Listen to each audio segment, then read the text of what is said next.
हाम्रो अहिलेको खानपान र गलत जीवनशैलीको कारणले हाम्रा शरीरमा अनेक प्रकारका समस्याहरू देखा पर्दैछन्।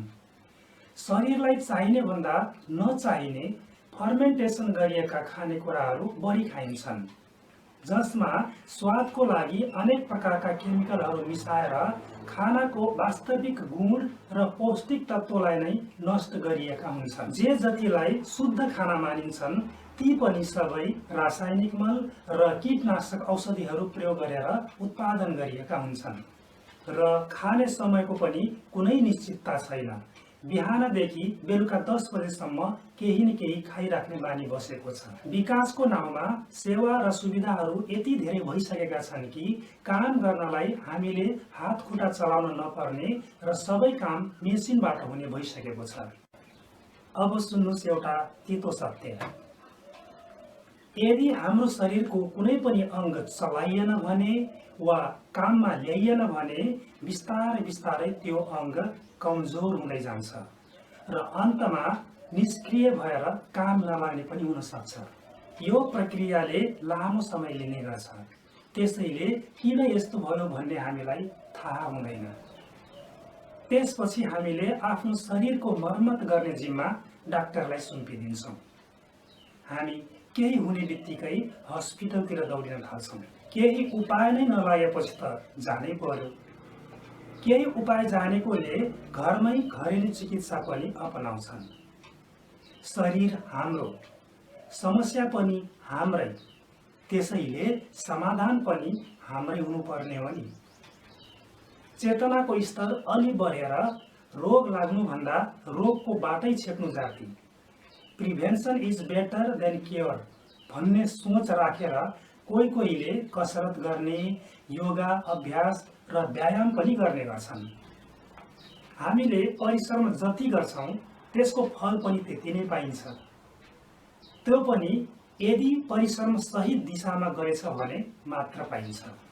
हामीले स्वास्थ्य जतिखेर पनि लिइन्छ नि, तर त्यसैलाई मिलाएर लिन जान्यौँ भने त्यो प्राणायाम हुन जान्छ र बल्ल त्यसको नतिजा पनि देख्न पाइन्छ। गृहस्थी जीवनको लागि कृषि सम्बन्धी गरिने सबै कामहरू हाम्रा स्वास्थ्यसित जोडिएका हुन्छन्। कुटो कोदालो चलाउनु, घाँस काट्नु, दाउरा चिर्नु, झार तान्नु, दुध दुहुनु, हिलो र माटोमा काम गर्नु, यी सबै काम गर्दा हाम्रा शरीरका मांसपेशी र अङ्ग प्रत्यङ्गहरू सबै सक्रिय रहन्छन्।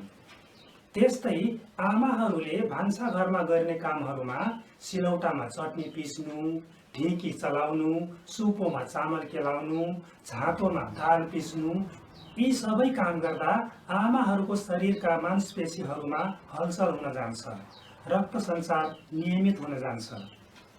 लोग्ने मान्छेहरूले पनि झाँतो चलाउन सकिन्छ।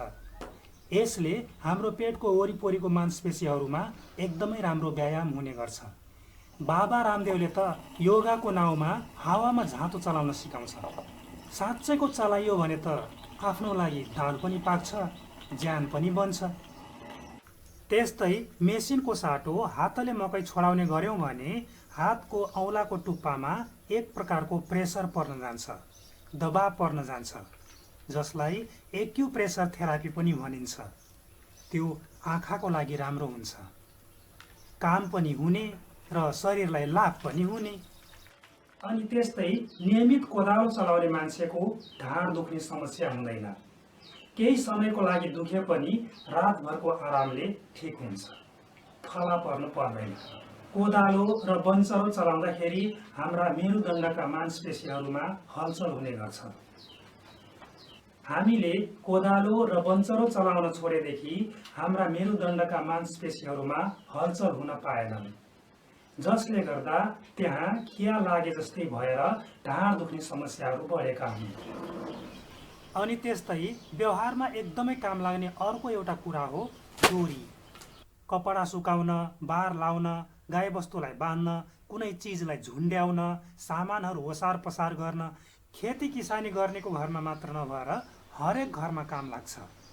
आजभोलि बजारमा रेडिमेड पाइन्छन्।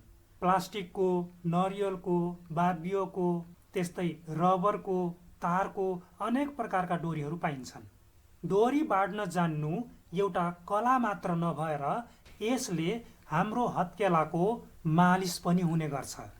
हाम्रा हत्केला र पैतालाका नसाहरूसँग सम्पूर्ण शरीरका नसाहरू जोडिएका हुन्छन्। त्यसैले हत्केलाको मालिस हुनु भनेको सम्पूर्ण शरीरको मालिस हुनु जस्तै हो। तर के गर्ने, रेडिमेडको जमानाले डोरी बाँड्नलाई पनि आज हामीले लगभग बिर्सिसकेका छौँ।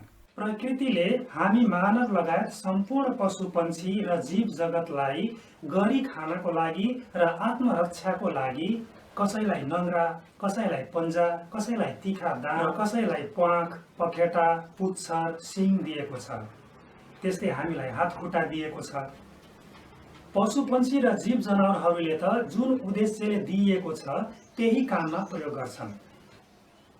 तर हामी मानवको दिमाग बढी चल्ने भएकोले हरेक कामको लागि अलग अलग मेसिनहरू बनाएर आफ्ना हात खुट्टाहरूलाई थन्काएर राखेका हुन्छौँ। अहिले सबैभन्दा धेरै औजारहरू कृषि प्रयोजनको लागि तयार भइरहेका छन्। खनजोत गर्ने, ड्याङ बनाउने, आली लाउने, रोप्ने, गोड्ने, अनि त्यस्तै मल र औषधिहरू छर्नेदेखि लिएर तयार भएका अन्न बालीहरूलाई काट्ने, दाइ गर्ने, त्यसलाई सफा गर्ने सबै कामको लागि मेसिनहरू छन्।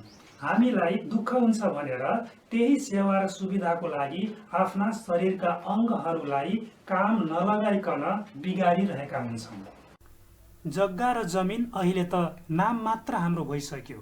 फलिसकेपछि सेवा र सुविधा लिए बापत बेचेर चुक्ता गर्नुपर्ने हुन्छ र बाँकी बचेको हाम्रो बिग्रेको शरीरलाई मर्मत गराउनको लागि हस्पिटलमा बुझाउनु पर्छ। न सावा रहन्छ न ब्याज। पहिले घरहरू कच्ची भए पनि भकारीका भकारी धानै धान भेटिन्थे। अहिले घरहरू पक्की भए पनि जतिसुकै सुकिला मुकिला भए पनि धान भेटिँदैन। जो सही ठाउँमा सही दिशामा आफ्नो मेहनत लगाउँछ त्यो शारीरिक र मानसिक दुवै रूपले सुखी, स्वस्थ र आनन्दित रहन्छ र जसले सुख भोगमा समय बिताइरहेको हुन्छ त्यो त वास्तवमा भित्रैदेखि खोक्रो हुन्छ। त्यसले सुख र स्वास्थ्य सबै गुमाइरहेको हुन्छ। अहिले चारैतिर नक्कलीको जमाना छ।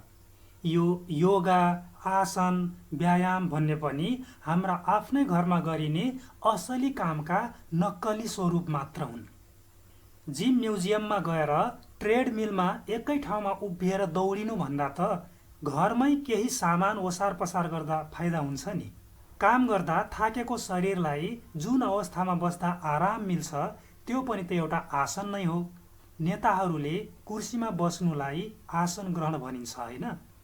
अनि त्यस्तै योगाबाट योगा थेरापी आएको हो, जसमा कसैको हात चलेको हुँदैन, कसैको खुट्टा चलेको हुँदैन, कसैको ढाड सड्किएर हिँडुल गर्न सकिरहेका हुँदैनन्। विशेषज्ञहरूको सल्लाह अनुसार बिस्तारै बिस्तारै चलाउँदै र मालिस गर्दै गएपछि फेरि आफ्नो ठाउँमा आइपुग्छ। ल हेर्नुहोस् त, हामीले काम नगर्दा आफ्नो हात खुट्टा नचलाउँदाखेरि कसलाई फाइदा हुँदो रहेछ त? हामीलाई त नोक्सानै नोक्सान भइरहेछ नि। खेतबारी र घरमा गरिने कामहरूमा कहिले बसेर गर्नुपर्छ, कुनै काम उठेर गर्नुपर्छ र कहिलेकाहीँ निहुरेर पनि गर्नुपर्ने हुन्छ। कहिलेकाहीँ तान्नुपर्छ, धकेल्नुपर्छ, उठाउनुपर्छ, उफ्रिनुपर्छ र घाँस दाउरा गर्नको लागि रुखमा पनि चल्नुपर्ने हुन्छ। असली योगा र व्यायाम भनेका यिनै त हुन्। खेती किसानी गर्नेको लागि अतिरिक्त समय निकालेर हावामा योगा र व्यायाम गर्न जानै पर्दैन। घरकै कामले पर्याप्त हुन्छ।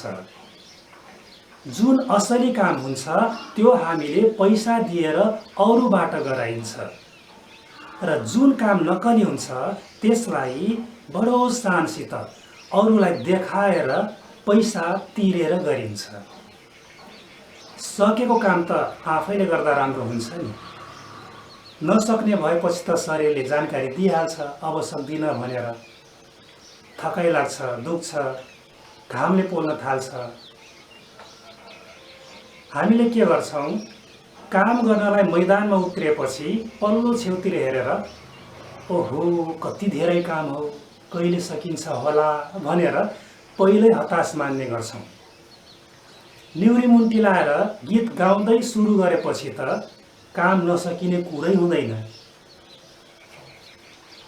डाँडाको टुप्पामा हेरेर पहाड चढ्ने मान्छे पक्कै लड्छ, तर भैमा राम्ररी हेरेर अगाडि बढियो भने पक्कै चढ्छ।